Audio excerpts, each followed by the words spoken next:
Cheating हो। यहां पे तो पूरी पारदर्शी योजनाएं हैं। और दूसरा अगर सरकार के अंदर जाते तो उनको पूरी प्रॉपर्टी सरकार को देनी होगी। सरकार इस कार्रवाई को आगे करेगी। हमें तो प्रसन्नता होगी कि अगर पब्लिक हमें संपत्ति दे और सरकार वहां पे विश्वविद्यालय बनाए तो सरकार का भार कम हो जाता है। इसमें भी हमें प्रसन्नता होगी। आप लोग तय करें, जिसमें भी यहां का प्रबंध समिति सहमत हो, राज्य सरकार उसमें भरपूर सहयोग करेगी। भाइयों बहनों, मैं आज आया हूं आप सबसे सही महीने में बात करने के लिए, अपनी दिल की बात करने के लिए। और इसलिए आया हूं, जब मैं यहां पर आया हूं तो आज सुबह में पहले सदगुरु संत शिरोमणि रविदास जी महाराज के पावन जन्मस्थली सीर गोवर्धन में प्रातः काल वहां दर्शन करके, वहां संतों से मुलाकात करके और वहां के समग्र विकास के लिए सरकार ने क्या कार्य योजना बनाई है, इन सब पर चर्चा करने के बाद मैं आपके बीच में यहां पर आ रहा हूं। आज माघी पूर्णिमा है। माघी पूर्णिमा के अवसर पर हर सनातन धर्मावलंबी जगह जगह स्नान करता है, तीर्थों में जाता है। गंगा स्नान, यमुना स्नान, संगम में स्नान चल रहा है। मैं इस अवसर पर आप सबको हृदय से बधाई देता हूं, आपका अभिनंदन करता हूं। संत रविदास जी की भी आज पावन जयंती है। इस अवसर पर भी मैं आपको बधाई देता हूं। और भाइयों बहनों, जब मैं यहां पर आया हूं आपके बीच में, तो मुझे आपको बताते हुए कोई संकोच नहीं कि 5 वर्ष पहले इस बुंदेलखंड क्षेत्र की क्या स्थिति थी। 5 वर्ष पहले इसी बुंदेलखंड में खनन माफिया हावी थे, भू माफिया हावी थे, पेशेवर अपराधी और माफिया हावी थे और डकैतों का एक पैरेलल साम्राज्य यहां पर संचालित होता था। लेकिन 5 साल के अंदर भारतीय जनता पार्टी ने प्रधानमंत्री मोदी जी के नेतृत्व में 2017 में आपसे जो कहा था, भारतीय जनता पार्टी ने वो करके दिखाया है। भाइयों बहनों, 5 वर्ष पहले बेटियां सुरक्षित नहीं थी। इन 5 वर्षों में हर बेटी अपने आप को सुरक्षित महसूस कर रही है और बिना भय और आतंक के स्कूल जा सकती है। 5 साल पहले माफिया और भूमाफिया हावी थे और आज जब मैं यहां पर आया हूं तो स्वामी ब्रह्मानंद जी महाराज की इस पावन तपोस्थली पर तो मैं देख रहा था कि मेरे आगमन के पहले यहां के नौजवानों ने बुलडोजर भी सामने खड़ा कर दिया है। ये बुलडोजर विकास का प्रतीक भी है और माफियाओं की छाती पर उनकी अनैतिक कमाई पर चढ़ाने का प्रतीक भी है। और मैं आपको यही आश्वासन देने के लिए आया हूं, अगर हमने सुरक्षा का बेहतर माहौल दिया है, हमने बुंदेलखंड के विकास की एक समग्र योजना को आगे बढ़ाया है। जिस बुंदेलखंड के बारे में लोग कहते थे कि बुंदेलखंड में पानी नहीं, आज हम हर घर नल की योजना लेकर के बुंदेलखंड में आ गए हैं। हर गांव में घर घर पेयजल की स्कीम बन रही है। बन रही है कि नहीं बन रही है? पाइपलाइन बिछ रही है कि नहीं बिछ रही है? भाइयों बहनों, दशकों से लंबित थी अर्जुन सहायक परियोजना। अर्जुन सहायक परियोजना का लोकार्पण प्रधानमंत्री जी ने कर दिया है ना। हमीरपुर, महोबा, बांदा, चित्रकूट, ललितपुर, ये 5 जनपद इससे सीधे सीधे लाभान्वित होने वाले हैं। और अभी तो केन बेतवा नदी जोड़ो कार्यक्रम हो रहा है और हम लोगों ने पुष्पेंद्र जी से कहा है इसकी कार्य योजना बनाइए। हमीरपुर जनपद में भी इसका पानी आना चाहिए, जिससे यहाँ के लोगों को कोई समस्या न होने पाए। भाइयों बहनों, आज बुंदेलखंड एक्सप्रेस वे बन रही है ना। बुंदेलखंड एक्सप्रेस वे बन रही है और डिफेंस कॉरिडोर भी बन रहा है। देखिए फर्क साफ है। ये जो समाजवादी परिवारवादी थे ना, वास्तव में समाजवादी और परिवारवादी नहीं थे भाइयों बहनों, ये तमंचावादी भी थे। इन्होंने तो बुंदेलखंड के हर जिले में तमंचा की अवैध फैक्ट्री लगाने का काम किया था। यहाँ के नौजवानों के भविष्य के साथ खिलवाड़ करने का कार्य किया था। और आज भाइयों बहनों, बुंदेलखंड में तोप बनाने का कारखाना और फाइटर विमान बनाने का कारखाना, लड़ाकू विमान बनाने का कारखाना भारतीय जनता पार्टी की डबल इंजन की सरकार डिफेंस कॉरिडोर के माध्यम से लगा रही है। अभी बनने दीजिए बुंदेलखंड एक्सप्रेसवे को पूरा। बुंदेलखंड एक्सप्रेसवे बनेगी तो भाइयों बहनों यहाँ उद्योग भी लगेंगे। मेरे बुंदेलखंड के नौजवानों को नौकरी और रोजगार के लिए बुंदेलखंड को छोड़ करके नहीं जाना पड़ेगा और हर घर को पानी, हर घर नल और हर खेत को पानी पहुंचा करके यहाँ की धरती से भी सोना उगलने का कार्य करेंगे। यहाँ का किसान भी खुशहाल होगा, नौजवान भी खुशहाल होगा। आज बुंदेलखंड इस दिशा में आगे बढ़ा है। पर्यटन की ढेर सारी संभावनाएं यहाँ पर है। इस पर्यटन की संभावनाओं के माध्यम से यहाँ के नौजवानों की आस्था, की आम जनमानस की आस्था का सम्मान तो होगा ही, लेकिन यहाँ के नौजवानों के लिए रोजगार सृजन का कार्य भी इस पर्यटन के माध्यम से विकसित करेंगे। और इसीलिए आज मैं आपके पास आया हूं। भाइयों बहनों, आप देख सकते हैं बुंदेलखंड के लिए हमारी जो कार्य योजना थी, अकेले हमीरपुर जनपद की ही मैं बात करूं तो भाइयों बहनों, हमीरपुर में 41,400 से अधिक किसानों का ऋण माफी का कार्यक्रम हमारी सरकार ने किया था। 41,400। प्रधानमंत्री किसान सम्मान निधि में 1,76,600 से अधिक किसानों को सालाना 6,000 रुपए सालाना उनके अकाउंट में स्वतः ही आ रहे हैं।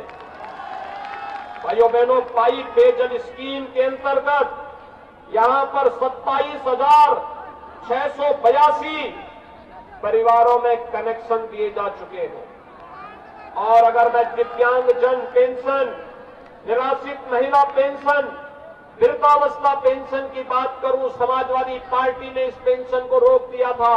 और भाइयों बहनों, आज हमारी सरकार प्रदेश के अंदर 1 करोड़ दिव्यांगजनों को, विधवा महिलाओं को और प्रदेश के वृद्धजनों को 12,000 रुपए सालाना पेंशन उपलब्ध करवा रही है। और अगर मैं हमीरपुर की बात करूं तो 7,066 दिव्यांगजन, 17,329 निराश्रित महिला और 49,045 वृद्धजनों को हम आज के दिन पर बुंदेलखंड में 12,000 रुपए पेंशन की सुविधा अकेले हमीरपुर जनपद में उपलब्ध करवाने का कार्य कर रहे हैं। भाइयों बहनों, प्रधानमंत्री आवास योजना समाजवादी पार्टी की सरकार में पूरे प्रदेश में 5 वर्ष में 18,000 आवास नहीं दे पाए थे पूरे प्रदेश में। और हमारी सरकार ने, भारतीय जनता पार्टी की डबल इंजन की सरकार ने इसी कालखंड में 43,50,000 गरीबों को एक आवास दिया है और हमीरपुर में 15,000 गरीबों को एक आवास मिल गया है। भाइयों बहनों, हमारा युवा क्यों से छूट जाएगा? हमने तय किया है हर युवा को स्मार्टफोन और टैबलेट उपलब्ध करवाने का कार्य करेंगे। 200 नौजवानों को मिल चुका है, उसकी कार्रवाई चल रही है। समाजवादी पार्टी ने इसकी कंप्लेंट कर दी है चुनाव आयोग में। कुछ देर के लिए भले रुका होगा, अभी तो 1 करोड़ नौजवानों को दे रहे हैं। अगर हमने कहा तुम रोक लगाओगे, हम चुनाव के बाद 2 करोड़ नौजवानों को टैबलेट स्मार्टफोन देने का कार्य करेंगे। भाइयों बहनों, आज जब मैं आपके पास आया हूं आपसे कहने के लिए, मैं तो आपसे एक अपील करने के लिए आया हूं। मुझे एक बात बताइए, कोरोना कालखंड में ये सपा बसपा कांग्रेस के नेता कहीं थे? कहीं दिखाई दे रहे थे? ये परिवारवादी, वंशवादी, बहुरूपिया ब्रांड जो समाजवाद का आया है, परिवारवाद का, वंशवाद का, माफियावाद का, तमंचावाद का, क्या ये लोग भी कहीं थे? कहीं आता पता लग रहा था इनका? लेकिन कोरोना कालखंड में भी डबल इंजन की सरकार कार्य कर रही थी ना। फ्री में टेस्ट, फ्री में उपचार, फ्री में वैक्सीन। कितने लोगों ने वैक्सीन ले ली है? और सड़क वाले लोग क्या वैक्सीन से परे हैं क्या? आप में से कितने लोगों ने वैक्सीन ली है? सभी लोग हाथ खड़ा करके मुझे बताओ। आपका अभिनंदन। 100% लोगों ने वैक्सीन ले ली है। भाइयों बहनों, मैं आपसे बताना चाहता हूं, यही वैक्सीन कोरोना महामारी से बचा रही है। तीसरी वेव कब आई कब चली गई कोई पता नहीं लगी, क्योंकि कोरोना को हमने, जैसे आपने सपा बसपा कांग्रेस के चिन्ह को बोतल में बंद करके हमेशा के लिए इन्हें राजनीति से खारिज कर दिया है, ऐसे ही कोरोना के चिन्ह को हम लोगों ने भी बोतल में बंद करके हमेशा के लिए इन्हें बंद करके रख दिया है। और इसीलिए आज मैं आपके पास आया हूं आपसे कहने के लिए, फ्री में वैक्सीन, सबको वैक्सीन। लेकिन जो लोग वैक्सीन का विरोध कर रहे थे, आज समय आ गया है चुनाव की जोरदार वोट की तोड़ से इनको मुंहतोड़ जवाब देने की आवश्यकता है।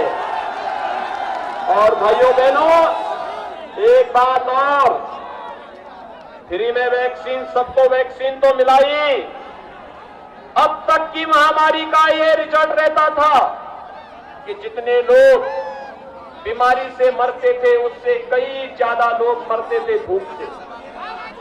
डबल इंजन की सरकार ने हर महीने 2 बार राशन दिया है ना, डबल डोज राशन की भी सभी लोगों को मिल रहा है ना, कोई दिक्कत तो नहीं है। ये राशन पहले सपा की सरकार में कहां चला जाता था?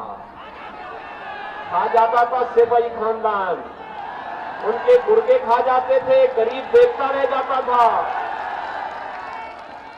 आज कह रहे हो कि घी देंगे, अरे जब मौका मिला था तब तो सब गरीबों का हजम कर गए थे, आज देंगे कहां से? आज तो जनता इस लायक ही नहीं छोड़ रही कि वे दे सके। आज कहते हैं कानून अच्छा करेंगे, अरे अच्छा तो हम कर ही चुके हैं। आप सोचिए, आपने समाजवादी पार्टी के नेताओं का बयान किसी अच्छे कार्य में सराहना करते हुए देखा है क्या कभी? वैसे समाजवादी पार्टी से अच्छे की उम्मीद की भी नहीं जा सकती। उनकी संवेदना किसानों के प्रति नहीं, नौजवानों के प्रति नहीं, बेटियों की सुरक्षा के प्रति नहीं, उनकी संवेदना तब होती है भाइयों बहनों, तब जागती है जब माफियाओं के ऊपर बुलडोजर चलता है, तब कहते हैं नहीं करना चाहिए। माफिया के प्रति, पेशेवर अपराधियों के प्रति उनकी संवेदनाएं हैं। उनकी संवेदना गांव के लिए नहीं, गरीब के लिए नहीं, नौजवान के लिए नहीं, किसानों के लिए नहीं है। और इसलिए भाइयों बहनों, मैं आप सबसे कहने के लिए आया हूं, भारतीय जनता पार्टी ने विकास किया है और भारतीय जनता पार्टी विकास कराएगी। हमने तो जो कहा वो करके दिखाया है। आखिर मुझे बताइए कि अयोध्या में राम मंदिर का निर्माण कांग्रेस सपा बसपा कोई कराएगा क्या? कौन करा रहा है? ये भाजपा की डबल इंजन की सरकार ही करा पाएगी। काशी में काशी विश्वनाथ धाम का निर्माण कौन करा रहा है? और विंध्यवासिनी धाम का और चित्रकूट के सुंदरीकरण का, यह भी भारतीय जनता पार्टी की डबल इंजन की सरकार करा रही है। भाइयों बहनों, बेटियों की सुरक्षा हो या बेटियों को मिलने वाली कन्या सुमंगला योजना या सामूहिक विवाह की योजना, बिना भेदभाव के दिया जा रहा है। छात्रों की स्कॉलरशिप हो या उन्हें सरकारी नौकरी या टैबलेट और स्मार्टफोन देने की कार्रवाई ये सरकार कर रही है। हर घर नल और हर खेत को पानी देने का काम भी कोई कर रही है, तो भारतीय जनता पार्टी की डबल इंजन की सरकार कर रही है। तो भाइयों बहनों, वोट पाने का अधिकार भी तो भारतीय जनता पार्टी को ही होना चाहिए ना। क्या मनीषा उंडरागी जी को भारी बहुमत से विजयी बनाएंगे?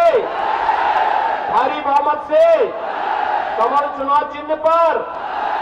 भाइयों बहनों, ये कमल चुनाव चिन्ह पर याद रखना, विपक्षियों की जमानत तब जब जब्त होगी चुनाव के दिन जब आप पहले करेंगे पहले मतदान, फिर जलपान, पहले मतदान, पहले मतदान, पहले मतदान। जब पहले मतदान करने के लिए जाएंगे, सबसे पहले मतदान जब ये लक्ष्य को लेकर के आप चलेंगे, तब विपक्ष की जमानतें जब्त होंगी। तो मनीषा अनुरागी जी को आप कमल चुनाव चिन्ह पर भारी बहुमत से चुनाव जिता करके भेजेंगे। विकास और बुलडोजर साथ साथ चलना चाहिए ना।